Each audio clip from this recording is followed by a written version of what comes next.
The silent vanguard.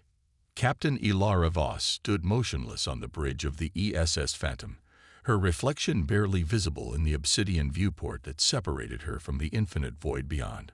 Unlike traditional military vessels with their gleaming hulls and prominent insignias, the Phantom was a shadow, a whisper among stars. Its experimental quantum diffusion skin absorbed light rather than reflected it, rendering the ship nearly invisible to both visual observation and standard sensor arrays. "Status report," she commanded, her voice cutting through the hushed atmosphere of the bridge. Lieutenant Commander Nolan glanced up from his console. "Stealth systems optimal, Captain. We're running at 97% efficiency. The Xerani patrol vessels haven't detected our presence." Voss nodded, satisfaction briefly crossing her otherwise stoic features. For too long, humanity had existed on the fringes of galactic society, tolerated but rarely respected. The established species of the galactic concord had centuries, sometimes millennia of interstellar experience. They viewed humans as upstarts, reckless children who had somehow stumbled upon FTL technology before they had properly matured as a species. Little did they know how quickly children could grow. "Approaching the Eridani boundary," announced Navigator Chen. "Tyranny space in 3 minutes." Voss returned to her command chair, feeling the familiar weight of responsibility settle upon her shoulders. "Maintain course. Engage deep stealth protocols." This mission wasn't sanctioned by the Concord. If discovered, Earth could face severe diplomatic repercussions, possibly even sanctions. But the intelligence was too critical to ignore. Somewhere in the Xerani Collective's territory lay a weapons development facility that threatened to shift the balance of power throughout the sector. For decades, the Xerani had presented themselves as peaceful traders, technological innovators who wished only to elevate all species. Yet behind closed doors, intelligence suggested they were developing something called the Stellar Suppressor, a weapon capable of inducing artificial novas in stars. The implications were chilling. "We're receiving a transmission," Communications Officer Reyes reported suddenly, her brow furrowed in confusion. "It's on our secure channel, Captain." Voss stiffened. "That's impossible. No one outside of High Command knows we're here." "The signature is Terran, ma'am. It's from Ambassador Keller on Concord Station." Voss hesitated only briefly. "Put it through, audio only." "Captain Voss," came the urgent voice of Earth's senior diplomat. "Abort your mission immediately. I repeat, abort. Your operation has been compromised." The bridge crew exchanged alarmed glances. "Explain, Ambassador," Voss demanded. "The Xerani approached me an hour ago with detailed knowledge of the Phantom's capabilities and mission parameters. They're waiting for you, Captain. It's an ambush." Before Voss could respond, warning signals flared across the tactical display. "Multiple vessels decloaking," shouted Lieutenant Park. "Xerani warships, 17. No, 23 signatures detected." Voss's mind raced. How had they known? The Phantom's mission was classified at the highest levels. "We've been targeted by weapons systems," Park continued, his voice tense. "They're deploying some kind of quantum resonance field. It's interfering with our stealth systems." The ship shuddered as the first volley struck, the Phantom's advanced shields absorbing most of the impact. "Evasive maneuvers," Voss ordered calmly. "Tactical, analyze their attack pattern. Find me a weakness." As the Phantom dove and weaved through the concentrated fire, Voss considered their options. Running was impossible. The Xerani had positioned their forces to cut off all retreat vectors. Fighting seemed equally futile against such overwhelming numbers. Unless... "Engineering, status of the Prometheus Protocol," she asked, referencing the ship's most classified weapons system. Chief Engineer Takahashi's voice came through, strained but determined. "Untested in actual combat, Captain. Theoretical models suggest an 80% probability of success, but the energy requirements would leave us vulnerable afterward." Another impact rocked the ship, more violent than the first. Damage reports began flooding in from multiple decks. "We're losing the diffusion field," Nolan reported. "Stealth capabilities compromised." Voss made her decision. "All hands, brace for extreme maneuvers. Engineering, prepare to initiate Prometheus protocol on my mark." The Xerani commander's face appeared on the main view screen, his scaled features arranged in what passed for smugness among his kind. "Captain Voss of the Terran vessel, your primitive attempt at espionage has failed. Surrender your ship and crew for proper sentencing under Concord law, or be destroyed." Voss met his gaze unflinchingly. "This is a research vessel on a sanctioned exploratory mission. Your unprovoked attack constitutes an act of war against Earth." The Xerani commander's inner eyelids flickered in amusement. "A transparent lie, Captain. We know exactly what the Phantom is and why you're here. The Concord will thank us for neutralizing a dangerous rogue element." "Perhaps," Voss replied. "But first, allow us to introduce ourselves properly." She cut the transmission and turned to her crew. "Initiate Prometheus. Target the lead vessels only. I want survivors to carry the message." "Prometheus engaging," reported Takahashi. "Quantum resonance field established." What happened next would forever change humanity's standing in the galaxy. The Phantom's hull began to glow with an eerie blue light as microscopic wormholes opened across its surface. These quantum apertures, each no larger than a molecule, connected directly to the heart of a distant pulsar that the ship had been carefully linked to during its construction. For a brief, terrible moment, the vacuum of space around the Phantom became a conduit for the unimaginable energies of a neutron star. The effect was instantaneous and devastating. 5 Xerani warships, including the commander's flagship, simply ceased to exist, their matter converted to superheated plasma by the directed energy cascade. 7 more vessels suffered catastrophic damage, their hulls breached and systems failing. In the sudden silence that followed, the remaining Xerani ships froze, their sensors struggling to comprehend what they had just witnessed. "All Xerani vessels have ceased fire," Park reported, his voice barely above a whisper. They're retreating, Captain." Voss nodded, feeling no triumph, only the solemn weight of what they had just revealed to the galaxy. "Set course for Earth, maximum sustainable speed, and get me a secure channel to Fleet Command." As the Phantom limped away from the battlefield, the quantum echoes of what had just occurred rippled across subspace. On 100 worlds, sensors detected the energy release. In 1,000 command centers, analysts puzzled over the readings. And in the highest chambers of the Galactic Concord, ancient species began to whisper in fear about what the young, unpredictable humans had unleashed. The rules of the game had changed, and humanity had just announced its presence at the table. Defiance among the stars. The diplomatic chamber of Concord Station hummed with tension.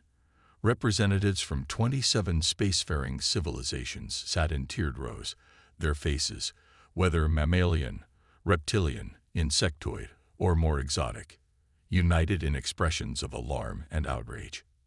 Admiral Helena Chen, Earth's senior military representative to the Concord, stood alone at the center of the chamber, her stance resolute despite the palpable hostility directed toward her.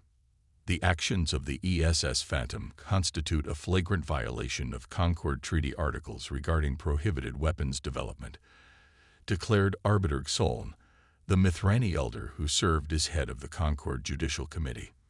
Furthermore, the unprovoked destruction of Xerani vessels in their sovereign territory cannot be interpreted as anything but an act of war. Admiral Chen waited for the translation to complete before responding. "With respect, Arbiter, our evidence confirms that the Xerani Collective has been developing stellar-scale weapons in direct violation of the same treaty they now invoke. The Phantom was conducting a lawful intelligence operation when it was ambushed by forces using classified frequency data that could only have been obtained through espionage or high-level treason." A murmur rippled through the assembly. "That does not justify the deployment of a weapon that channels the energy of a neutron star," hissed the Terrani ambassador, Varric Noor. "Such technology threatens the stability of spacetime itself." Chen's expression remained impassive. The Prometheus system is defensive in nature and precisely controlled, unlike the stellar suppressor, which the Tsarani intended to use for stellar genocide. Before Noor could retort, the grand doors of the chamber opened. Captain Ilara Voss entered, flanked by 2 Terran security officers. Her uniform bore the marks of recent combat, a deliberate choice to forego the customary diplomatic attire. "The Concorde recognizes Captain Ilara Voss of Earth Fleet," announced Soln, unable to mask his displeasure at the interruption.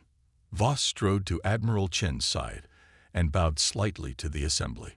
"Honorable representatives, I come before you not to offer excuses, but to present truth." She activated a holographic projector built into her wrist device. "These are sensor logs retrieved from a Tsarani research outpost in the Eridani sector before my ship was attacked." The hologram displayed schematics for a massive weapons system, alongside simulation data showing the progressive destabilization of a G-type star. The Tsarani stellar suppressor was not designed as a deterrent, Voss continued as the representatives studied the evidence. Its deployment range and mobility indicate an offensive weapon intended for use against populated systems. "Fabrications," Noor shouted, rising from his seat. "The humans have manufactured this evidence to justify their aggression." "The data carries Tsarani quantum authentication signatures," Voss countered. "As all present know, these cannot be forged." A heavy silence fell over the chamber as the implications settled in. For centuries, the Tsarani collective had positioned themselves as peaceful technological innovators. The revelation that they had been developing planet-killer weapons shattered that carefully cultivated image. Admiral Chen stepped forward again. "Earth does not seek conflict, but neither will we stand idle while genocidal weapons are developed to threaten our worlds. The Prometheus technology demonstrated by the Phantom represents a fraction of humanity's defensive capabilities. Capabilities we have refrained from deploying out of respect for Concorde protocols." "Is that a threat, Admiral?" asked the Velian representative, her luminescent tendrils pulsing with agitation. "It is a reality, Ambassador, one that we had hoped would never require demonstration." From his elevated position, Arbiter Soln studied the human representatives with ancient eyes. "The Concorde must deliberate on these matters. Both the Tsarani weapons program and Earth's deployment of the Prometheus system require thorough investigation." "Deliberate quickly," Chen advised. "Our intelligence suggests that Tsarani are mobilizing their primary battle fleets. We believe they intend to strike Earth directly before we can fully deploy our defensive technologies." The chamber erupted in alarmed voices. If war broke out between humans and the Tsarani, it could quickly engulf neighboring systems and destabilize entire sectors. "This is precisely why upstart species should be supervised during their technological adolescence," declared the hegemony representative, his cybernetic implants flashing with disapproval. "Humans acquired FTL capability barely a century ago, yet already they threaten galactic peace." "Perhaps," interjected a previously silent figure, Ambassador Telnar of the ancient Erinax Confederation. "Or perhaps we have grown complacent in our assumptions about technological progression." All eyes turned to the Erinax, whose species had achieved spaceflight millennia before most others in the Concorde. The historical record shows that species who evolve on high-gravity, high-radiation worlds often develop along unconventional technological paths, Telnar continued. "Their physical resilience and adaptive pressure create unique approaches to physics and engineering. We may have underestimated humanity in this regard." Back on Earth, the situation had reached critical status. The Tsarani Armada, 317 warships strong, had been detected accelerating toward the Sol system. Earth fleet, though technologically superior in some respects, was outnumbered nearly 4-1. In the strategic command bunker beneath the Olympus Mons colony on Mars, Fleet Admiral Konstantin Volkov addressed the combined military leadership of Earth's colonies. The Prometheus technology deployed by the Phantom was merely the prototype, he explained, gesturing to the tactical display showing the approaching Tsarani fleet.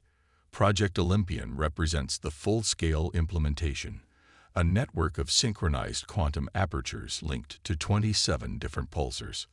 General Santos of the Luna Defense Force leaned forward. Can it be deployed in time? The physical infrastructure is in place, Volkov confirmed. But we've never attempted synchronization on this scale. The energy requirements alone. We have no choice, interrupted President Amara Okafor, Earth's elected leader. If the Tyranni reach our system with their full armada, millions will die in the initial assault alone. Authorize full deployment of Project Olympian. As Earth prepared for the coming storm, Captain Voss and Admiral Chen were summoned back to the Concord chamber. The assembly had reached a decision with unprecedented speed. The evidence presented by Earth regarding the Tyranni weapons program has been verified, announced Arbiter Solm.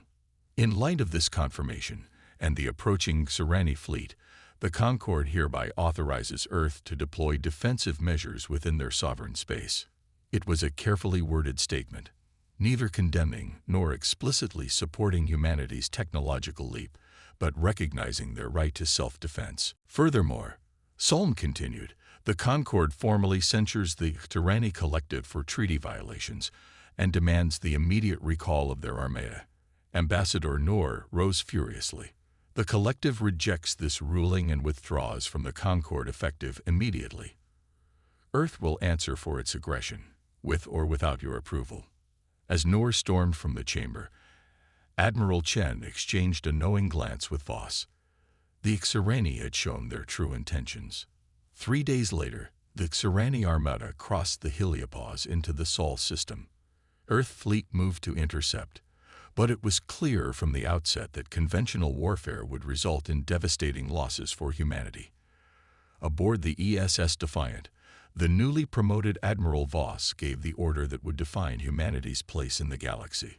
Initiate Project Olympian. Authorization Voss, Alpha 79 Echo.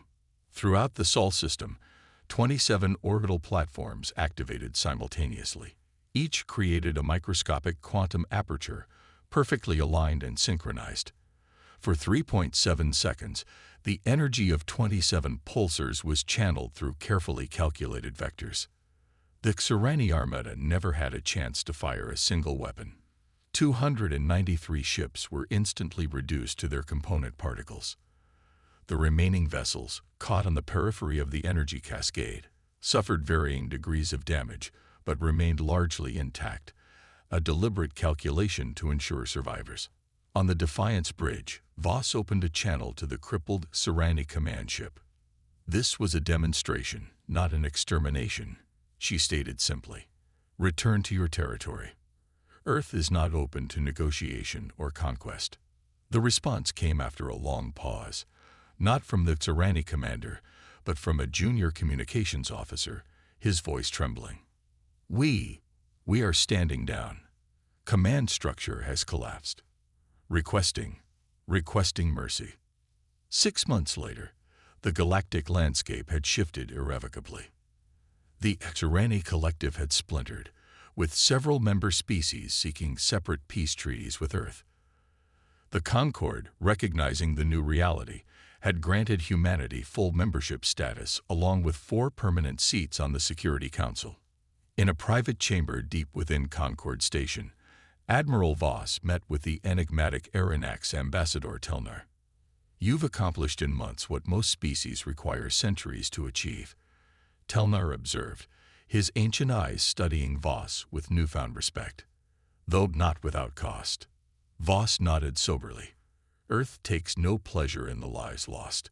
The Prometheus technology was developed as a last resort, not as a first strike capability. Yet you concealed it from the Concord, as the Tyranni concealed their stellar suppressor.